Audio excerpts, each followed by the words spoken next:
Assalamualaikum warahmatullahi wabarakatuh. Alhamdulillahirabbil alamin. Apa kabar anak-anakku yang solih dan solihah? Insya Allah teman-teman tetap sehat dan semangat untuk belajar. Nah teman-teman, alhamdulillahirabbil alamin. Kita ketemu lagi sama Pak Fahran dalam pelajaran pendidikan agama Islam dan budi pekerti. Oke, teman-teman. Sebelum memulai pelajaran, kita membaca ta'awuz, basmalah, dan doa sebelum belajar bersama-sama. Yuk, kita bareng-bareng ya. 1, 2, 3. A'udzu billahi minasy syaithanir rajim. Bismillahirrahmanirrahim. Rabbi zidni ilma warzuqni fahma birahmatika ya arhamar rahimin. Amin. Oke, alhamdulillahirabbil alamin teman-teman. Hari ini Pak Fahran akan menerangkan tentang materi yaitu ikhlas dan mohon pertolongan. Oke, yuk kita lanjut, kita simak. Nah, teman-teman, yang pertama adalah ikhlas. Nah, apa itu ikhlas? Nah, ikhlas artinya adalah niat yang tulus saat melakukan sesuatu. Oke, teman-teman? Nah, setiap amal kebaikan harus dilakukan dengan ikhlas karena Allah Subhanahu wa Ta'ala, teman-teman. Jadi setiap amal kebaikan yang teman-teman lakuin harus dilakukan ikhlas karena Allah. Lanjut ya teman-teman. Nah, hanya amal yang ikhlas yang diterima oleh Allah Subhanahu wa Ta'ala dan menjadi pahala. Nah, sebaliknya amal yang tidak ikhlas hanya akan sia-sia dan tidak diterima pahalanya di sisi Allah Subhanahu wa Ta'ala. Contohnya apa Pak Fahran? Amal yang tidak ikhlas, misalnya teman-teman disuruh sholat oleh orang tua teman-teman. Nah, tapi teman-teman menunda-nundanya, disuruh sholatnya sampai 3 kali. Nah, baru teman-teman akhirnya mau sholat. Tapi sholatnya buru-buru. Saat sedang sholat, buru-buru, cepet-cepet. Bacanya Al-Fatihah doang. Ya, yang lain nggak dibaca. Nah, itu namanya amal yang tidak ikhlas. Jadi karena terpaksa, karena disuruh orang tua, akhirnya sholatnya buru-buru, maka amalnya tidak diterima oleh Allah Subhanahu wa Ta'ala. Nah, alangkah baiknya ketika disuruh oleh orang tua atau disuruh guru untuk sholat, teman-teman menerima dengan ikhlas, bacaannya semua dibaca, sholatnya tidak terburu-buru, insya Allah pahalanya luar biasa yang dikasih oleh Allah Subhanahu wa Ta'ala. Nah, itu ya contoh dari ikhlas teman-teman. Oke, lanjut teman-teman. Nah, sekarang kita mau lihat ciri-ciri anak yang beramal dengan ikhlas. Ya, beramal itu melakukan sesuatu kebaikan dengan cara yang ikhlas. Nah, apa nih? Yang pertama, ciri-cirinya. Nah, yang pertama adalah beramal dengan sungguh-sungguh, baik dalam keadaan sendiri maupun bersama orang lain. Jadi teman-teman melakukan amal yang terbaik walaupun sedang sendiri. Misalnya apa sedang sendiri? Sedang belajar. Belajarnya sungguh-sungguh, belajarnya nggak main-main. Karena teman-teman percaya atau teman-teman yakin bahwa Allah Subhanahu wa Ta'ala selalu melihat kita atau mengawasi kita. Yang kedua apa Pak Fahran? Tidak mengharap pujian dari orang lain. Nah, ini juga bahaya teman-teman ya. Jadi teman-teman melakukan hal kebaikan misalnya kalau di sekolah itu menghapus papan tulis ya. Nah, menghapus papan tulis tanpa mengharap pujian dari guru.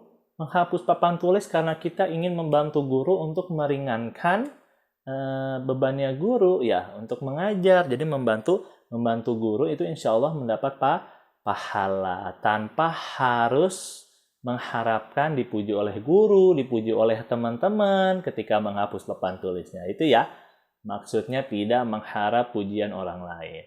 Lanjut, tidak pernah terpengaruh dari pujian orang lain. Misalnya kelas 3 IAM. Wah, ihram hebat banget nih ngajinya. Bagus banget gitu. Nah, IAM malah tinggi hati. Nah, itu nggak boleh ya teman-teman ya. Atau malah sombong. Kamu mah masih jilid 2, kalah dong sama aku nih. Aku udah jilid 6. Hebat aku. Nah, itu yang bahaya gitu ya. Ketika dipuji sama orang lain, dia menjadi sombong. Itu makanya tidak boleh terpengaruh dengan pujian orang lain. Lanjut. Tidak pernah mengharap imbalan atau pamrih atas sesuatu yang dilakukan. Misalnya teman-teman nolong tukang becak yang sedang masuk ke dalam sedang kecelakaan gitu ya teman-teman. Nah, teman-teman mengharap nih biar nanti naik becaknya gratis. Nah, itu nggak boleh ya sayang ya. Nah, jadi nggak boleh pamrih. Ketika teman-teman menolong tukang becak tersebut yang sedang kecelakaan, itu harus dengan rasa yang ikhlas ya, tanpa mengharap apapun, imbalan apapun. Oke teman-teman, yang terakhir, tidak pernah mengingat-ingat kebaikan yang pernah dilakukan. Misalnya, Iam terus Papa Harun inget ya. Iam misalnya mau jajanin Ibrahim, Aim. Nah, Iam udah ngejajanin nih, Aim nih. Karena Aim waktu itu nggak bawa bekal. Nah, dijajanin lah sama Iam, gitu ya. Nah, terus saat Iam nggak bawa bekal, nah Aim lupa nih, ya. Aim lupa nggak ngajakin Iam jajan atau nggak ngasih makanan ke Iam. Akhirnya Iam ngambek. Aim, kan dulu kamu waktu nggak ada makanan, aku yang ngasih kamu jajan, aku yang ngasih kamu makanan. Sekarang aku nggak bawa, kok kamu nggak mau sih jajanin aku? Nah, itu nggak boleh ya. Itu namanya tidak ikhlas. Jadi kalau kita baik sama orang lain, ikhlas, insya Allah. Kalau dianya nggak baik ke kita, nggak apa-apa, ikhlas. Insya Allah, Allah yang akan balas ke kita. Kebaikan diri kita akan balik lagi ke diri kita walau tidak dengan si orang tersebut gitu. Bisa dari cara yang lain. Itu maksudnya ya. Tidak pernah mengingat-ingat kebaikan yang pernah dilakukan. Oke, lanjut teman-teman pelajarannya. Nah, contoh perilaku ikhlas. Tadi Papa Haran udah singgung sedikit ya teman-teman atau sudah bahas sedikit. Nah, yang pertama kita lihat di gambar. Yaitu adalah menolong. Nah, di gambar tersebut Ana dan Andi menolong Pak Anto yang sedang kecelakaan nih, tukang becak yang sedang kecelakaan. Nah, Ana dan Andi menolong Pak Anto dengan ikhlas tanpa sama sekali mengharapkan imbalan. Nah, itu namanya contoh perilaku yang ikhlas. Lanjut. Nah, ini ada sih misalnya siapa ya? Yanto. Nah, Yanto sedang menjaga kebersihan atau sedang bersih-bersih di lingkungan sekolah, teman-teman. Nah, Yanto sendirian. Yanto membersihkan lingkungan sekolah karena dia peduli, takut teman-temannya pada sakit. Nah, dia mengerjakan sendirian dengan ikhlas. Nah, dengan cara membersihkan lingkungan sekolah. Nah, itu namanya keren banget, teman-teman. Itu namanya contoh perilaku yang ikhlas. Jadi membersihkan lingkungan sekolah tanpa pamrih atau tanpa mengharap apapun dari orang lain. Jadi hanya karena Allah. Oke, nah yang terakhir adalah belajar sungguh-sungguh. Nah, ini penting nih teman-teman nih. Sebentar lagi kan ujian ya teman-teman ya. Pekan ulangan nilai tengah semester. Nah, teman-teman harus belajar sungguh-sungguh. Gak mesti disuruh gurunya terus. Gak mesti harus disuruh orang tuanya terus. Langsung teman-teman belajar. Belajar karena apa? Karena Allah Subhanahu wa Ta'ala.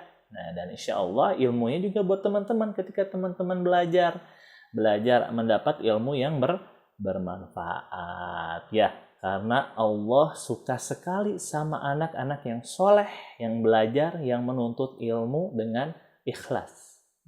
Karena mengharap ridho dari Allah Subhanahu wa Ta'ala.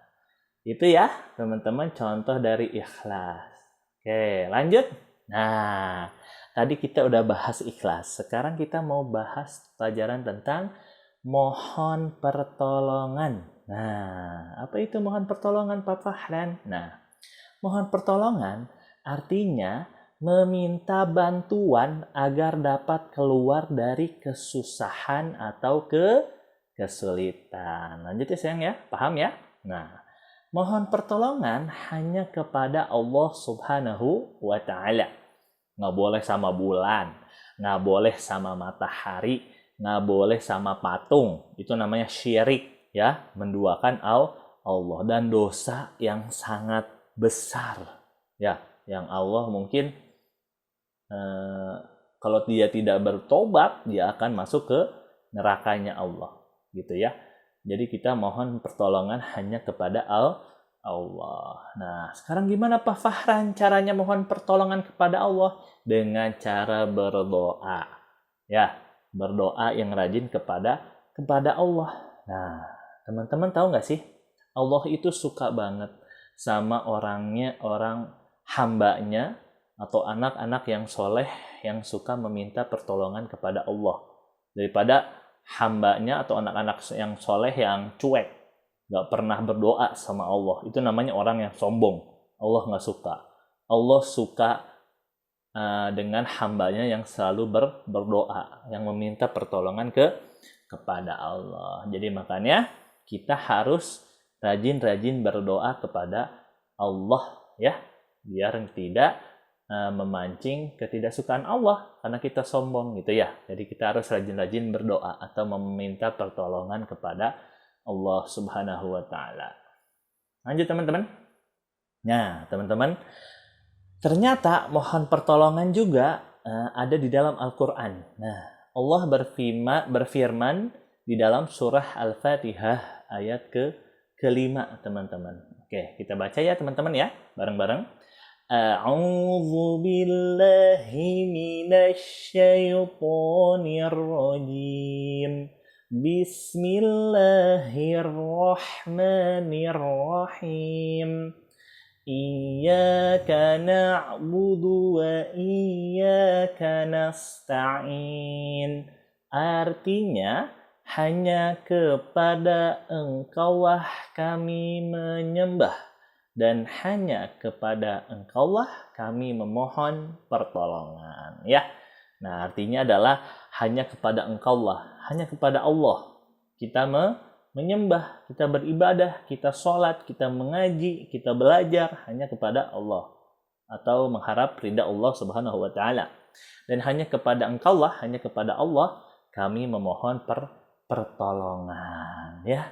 Jadi teman-teman kalau sulit, misalnya sulit dalam pelajaran matematika atau ada yang pelajaran yang tidak dipahami, terus teman-teman tanya ke gurunya tapi masih nggak paham, teman-teman berdoa sama Allah, minta pertolongan sama Allah. Insya Allah setelah berdoa sama Allah, teman-teman akan mengerti pelajaran tersebut.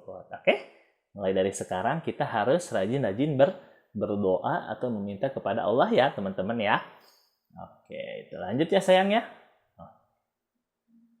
Nah, teman-teman, tahu nggak sih waktu yang mustajab untuk berdoa atau waktu yang paling baik untuk berdoa, ya?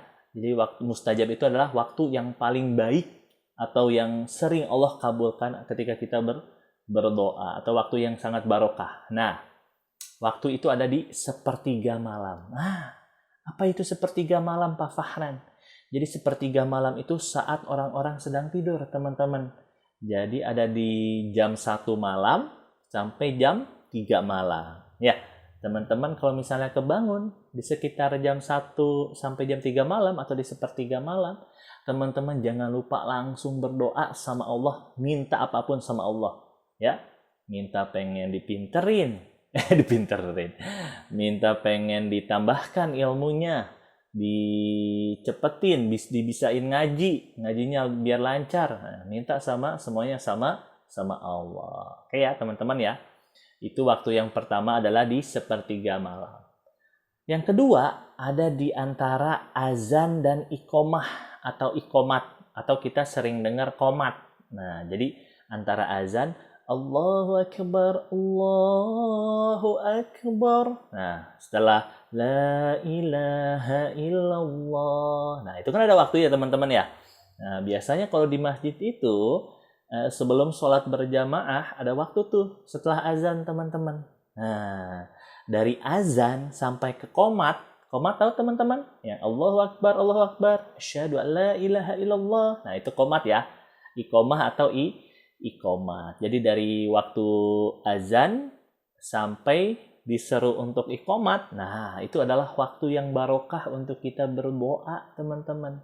Atau waktu yang mustajab untuk berdoa. Teman-teman minta apapun sama Allah, minta pertolongan sama Allah. Yang lagi sakit minta disembuhkan, minta sama Allah di antara azan sampai iqomah atau sampai qomat ya, yang suka kita dengar. Yang terakhir adalah sesudah sholat fardhu. Ya, ini diajarkan oleh bapak dan ibu guru di sekolah ya. Jadi sesudah sholat fardhu kita jangan lupa berdoa sama Allah ya. Nah, itu juga adalah waktu yang mustajab untuk berdoa atau waktu yang paling barokah, waktu yang paling baik teman-teman untuk berdoa ya. Dan insya Allah Allah selalu mendengar kita teman-teman ketika di waktu-waktu tersebut. Oke teman-teman, itu dia pelajarannya dari Pak Fahran. Nah, untuk yang terakhir teman-teman ada tugas mandiri ya dari Pak Fahran ya, yaitu adalah menceritakan dan menuliskan tentang pengalaman teman-teman terhadap tema di bawah ini. Nah, boleh dipilih salah satu aja ya. Jadi menceritakan, menuliskan tentang pengalaman teman-teman terhadap tema di bawah ini. Nah, contohnya nih, yang A, ada pengalaman berdoa ketika di rumah maupun di luar rumah. Misalnya gini, jadi teman-teman dituliskan di buku tulis, misalnya Pak Fahran punya cerita ya. Nah, Pak Fahran waktu sedang perjalanan dari Bali ke Jakarta, itu kan pakai pesawat ya teman-teman. Nah, di atas pesawat, Pak Fahran selalu berdoa kepada Allah, ya Allah, selamatkanlah aku biar bisa ketemu keluargaku kembali di Jakarta dengan sehat ya teman-teman, dengan sehat walafiat nyampe di Jakarta. Alhamdulillah pesawatnya turun, pesawatnya landing ya. Landingnya itu kan kalau pesawat turun itu teman-teman getarnya luar biasa ya. Nah, itu bikin jantung deg-degan. Nah, di situ kita berdoa sama Allah, ya Allah, sehatkan aku ya Allah, selamatkan aku ya Allah. Nah, alhamdulillah Pak Fahran nyampe Jakarta dengan tubuh yang sehat walafiat karena Pak Fahran telah berdoa sama Allah untuk minta dilindungi sama Allah ya di pesawat tersebut. Itu contohnya ya. Nanti diceritain, ditulis di buku tulis. Nah, itu yang A. Pengalaman berdoa ketika di rumah maupun di luar rumah. Nah, yang B, pengalaman menolong orang lain tanpa imbalan. Nah, ini boleh pilih salah satu ya. Teman-teman mau cerita yang A, apa mau cerita yang B ya. Jadi dipilih salah satu aja. Bebas. Oke? Jadi jangan dua-duanya. Boleh sih dua-duanya juga kalau sanggup, tapi satu aja ya. Kalau kata Pak Fahran satu aja. Yang B, pengalaman menolong orang lain tanpa imbalan atau tanpa pamrih. Nah, contohnya nih, Pak Fahran contohin lagi ya.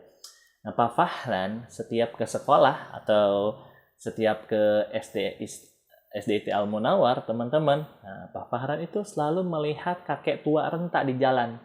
Nah, ngapain Pak Fahran? Nah, jadi kakek tersebut lagi mengatur lalu lintas, teman-teman. Masya Allah, udah tua ya. Udah kakek tua renta, dia mengatur lalu lintas agar orang-orang jalan lancarnya atau tidak bertabrakan, tidak terjadi kecelakaan. Nah, dia mengatur lalu lintas kakek tua renta ini dengan ikhlas. Masya Allah teman-teman, luar biasa. Tanpa mengharap imbalan sepeser pun ya teman-teman ya.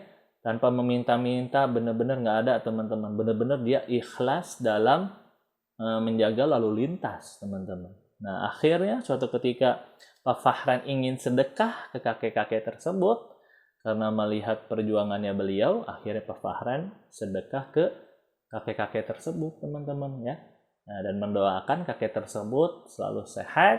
Bayangin teman-teman, kakek-kakek di jalan ya, Masya Allah, tuh kena debu, kena pasir ya. Kita doakan kakek tersebut agar sehat dan bisa kerja terus mengatur lalu lintas gitu ya ceritanya. Contoh yang B. Oke teman-teman, itu tugasnya. Jangan lupa ditulis di buku tulis, oke? Ditulis di buku tulis paling sedikit 4 baris, oke? Nah, terus dipotoin, dikumpulin ke WhatsApp Pak Fahran, oke teman-teman? Itu tugasnya, bisa ya, gampang ya. Kalau nggak ngerti boleh tanya sama Pak Fahran, oke? Dari Pak Fahran cukup sekian. Mudah-mudahan ilmunya barokah, bermanfaat. Wabillahi taufik wal hidayah, waridho wal inayah. Wassalamualaikum warahmatullahi wabarakatuh. Dadah teman-teman.